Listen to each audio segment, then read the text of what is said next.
Let's begin, shall we?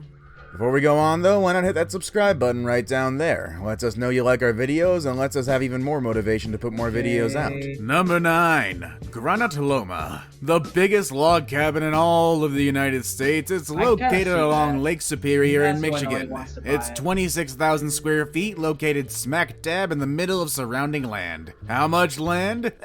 Not that much actually. Only 5,000 acres. Now, what's a house like this going for it? Well, it's got 23 bedrooms, 4 apartments via an outbuilding, a 3,000-gallon outdoor jacuzzi, and a private marina to top it all off. The place was built by the co-founder of General Motors, Louis G. Kaufman. So, yeah, he had the money to pimp this place out. Except that what he pimped out has now become stuck in the past. See, while Granite Lorna is a big place to live, everything inside of it is, well, dated. Sure, it's on sale for $20 million, and man, as well as being fully furnished, but taking a look at the furniture, the decor, the style, it's all outdated. Anyone who'd be willing to shell out a cool $20 million would have to spend even more to update the place and rip out all the old and dusty looking fixtures that plague its walls and halls. Number 8. The Party Penthouse. Located in the Upper East Side of Manhattan, this townhouse apartment was quite the place to be if you were rich and famous in the 1970s. People such as Jackie Kennedy and one of the icons of modern art himself, Andy Warhol, all partied it up here. It's got quite an impressive look going for it. A 2-story greenhouse, double height ceilings, a catwalk overlooking a sunken living room, and a roof terrace. It was built for famous fashion designer Roy Halston Frolick, a man whose last name sounds like a Lord of the Rings character. It was listed for sale at $38 million,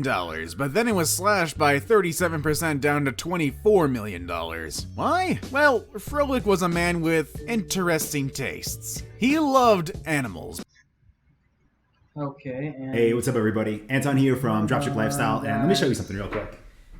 This thing, right? This is like a rocker board, it's called. I'm gonna skip the ad.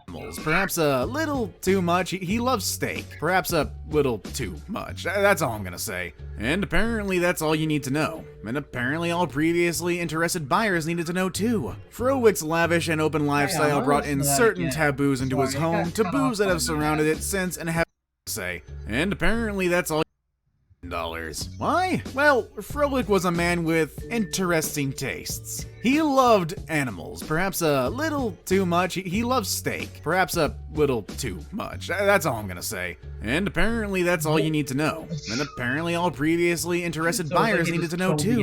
Frolick's lavish and open lifestyle brought in certain taboos into his home, taboos that have surrounded it since and haven't been shaken off yet. So hence his old pad is still up for sale if anybody is interested. Number 7. Pillars Estate. Located in Albion, New York, this old home is 7,200 square foot in size with 6 bedrooms, 3 full bathrooms, 5 gas fireplaces, a parlor, library, and ballroom. All nestled in with 6 acres to spare. Kinda swanky, am I right? You and the ghost would love it here, what? Yep, number 7 on our list gets the most proverbial excuse ever as to why a house can't be sold. It's straight up haunted. First, they wanted to sell it for $1 million, but then they had to slash that price nearly in half to almost $500,000 a few years later. And still people are creeped out by the place. See, during renovations, the owners started to see a kid's face look at them from a basement window, because that's something everyone likes to see. A kid they don't know suddenly in their basement where they do all their laundry.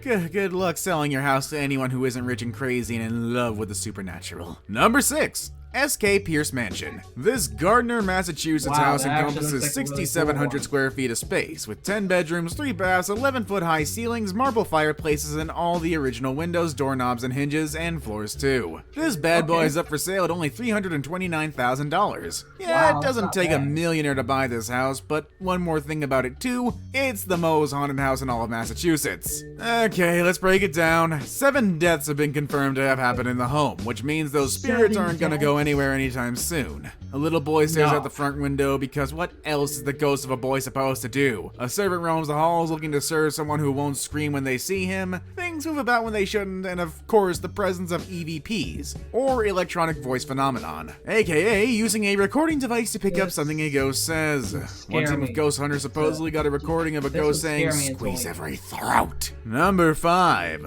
LaLaurie Mansion, Louisiana. This previous homeowner was none other than the Wicker Man himself, Nicolas Cage. And I'd love to hear his stories on staying here because lots of people who have claimed to have been here have heard your proverbial sounds of the undead. They claim that previous slaves murdered by the owner at the time, Delphine Lalaurie.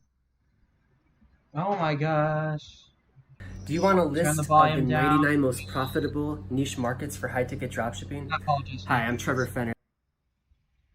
Laurie still roam the hallways. Oh yeah, that's nice. Good purchase, Nick. Cage put his purchase of the home as this. I once lived in the most haunted house in America. The LaLaurie Mansion in New Orleans used to belong to Madame LaLaurie, a well-known 19th century not a bad socialite and serial impression. killer. I bought it in That 2007. is not I a figured bad it'd be a impression. good place in which to write the great American horror novel. I didn't get too far with the novel. Wonder why? Was it because he got too spooked, or was he really trying to get into character for Ghost Rider? Either way, he put it up for sale and had to sell it for way under what he purchased it for. Mainly due to the place's grisly past and haunted accusations. Or, probably more accurate, Nicolas Cage used to live there, which means it's not as valuable anymore. I mean, this is post-Oscar when Nicolas Cage we're talking about here, though. Number 4. Historic Montclair House. Got $10 lying around? You don't? Well, don't worry. Work a shift or two at Office Max and you'll have enough money in your pocket to buy number 4 on our list here. Yep, see, the Montclair House is for sale. For only $10. What? Yeah, you didn't mishear me. This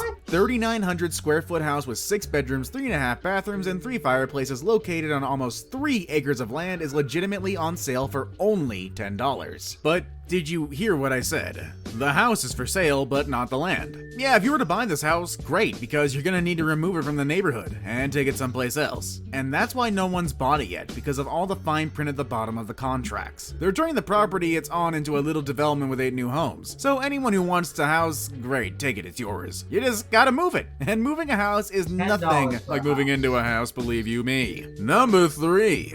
Uptown Court, England. I'll take the In house. 2005, this mega mansion was the most I'll take it and expensive move it home to for my sale in the front yard. world, with an asking price of a cheap Gotta be $138 million. So what's it got in it that makes it worth that much? Well, for starters, it's sitting on over 58 acres of land. As for rooms, well, it's got 103 of them. 24 of them are bedrooms, each with its own marble and suite bathroom. Among other features, it has a fully automated 2-lane bowling alley, 5 swimming pools including an infinity pool, a Wow. squash court, I don't even actually know what that is, a floodlit tennis court, a wine cellar with a capacity for 3,000 bottles, and a panic room. Oh, but it doesn't stop 3,000 there. It bottles? also features an underground garage with granite flooring that has That would enough equal room an for 8 apartment cars or with limousines. 3,000 The first floor is the lacerations to main the head. residential area featuring 8 Guys, generous bedroom suites, I'm all joking, en that- suite. The that penthouse was floor brutal. contains Oh my gosh, I hate these ads. This is not another treadmill. It's a tap. Take the time to edit them out. Contains 2 separate penthouse apartments, each with 2 bedrooms, reception area, bathroom, kitchen, and occupies an entire wing of the property. There is also a sauna and a secret passageway all off the property. Moreover, there is also a gymnasium, an indoor football pitch, and an outdoor equestrian yard with stables. Even further, there are 2 conservatories, a gallery, study, library, and a 50-seat private movie theater. Okay, so why doesn't anyone want this thing? Well, it's just expensive. Yeah, the upkeep to this place is gonna weigh down anyone's bank account, and it's nestled in I an had a net expensive worth part of of England as $10 well, billion, where its I neighbors would are still Elton not buy John, that Sarah, house. Duchess of York, and Queen guitarist Brian May. While it may be a beautiful mansion, the cost of living there has driven away all potential buyers. Number 2. Bannerman Castle in New York. Usually when you go to sell a house, you're selling something Why that's is that either even a already house? built or will be built. Selling a house that blew up though and now just sits deteriorating, yeah, that's gonna take a skilled real estate agent to pull that one off. Case in point, Bannerman yeah. Castle. Back in 1900, a Scottish immigrant bought the land and the home, where he then proceeded to store his And it artillery, needs- which is what he did for a and it living. needs supports He was to an hold arms it in dealer. place. But then in 1918, 2 years after the Scot kicked the bucket, 200 tons of his adult fireworks went off, destroying a good part of the castle. Oh, don't worry, it gets better. In 1969, a fire destroyed the floors and the roof. Oh, and I forgot to mention that the castle was built on its own island and that the ferry used to take people to it from the mainland sunk. So there goes that travel plan. Then in 2009, another section of the building collapsed. Alright, I saved the best for last, but first I have a quick challenge that only takes 5 seconds to complete. So if you can leave a like and subscribe within the next 5 seconds, you'll get 10 years of amazing luck. Just give it a try, it really works. Number 1, the Watcher Home. Now, some entries on this list have dabbled into the paranormal. Ghosts refusing to leave their home, evil spirits who have put a curse on their last place of existence before leaving this dimension. But here's the thing, nothing can prove those to be actually true. The Watcher home, however, yeah, this is definitely some creepy stuff you're about to hear. And worst of all, it's grounded in reality. In Westfield, New Jersey, Derek and Maria Brodas bought a home for around $1.4 million. Throw in another $100,000 in some renovations and you got yourself quite the cozy little mansion. Thing is, it came with a price they never thought they'd have to pay. A perpetual stalker. Days after moving in, they received a letter in the mail that read, "My grandfather watched the house in the 1920s, and my father watched it in the 1960s. Well, that's a great housewarming gift if I've ever seen one. Grammarly does more than catch errors. With Grammarly, you can find really good, no, perfect words. It's like a scenario that This man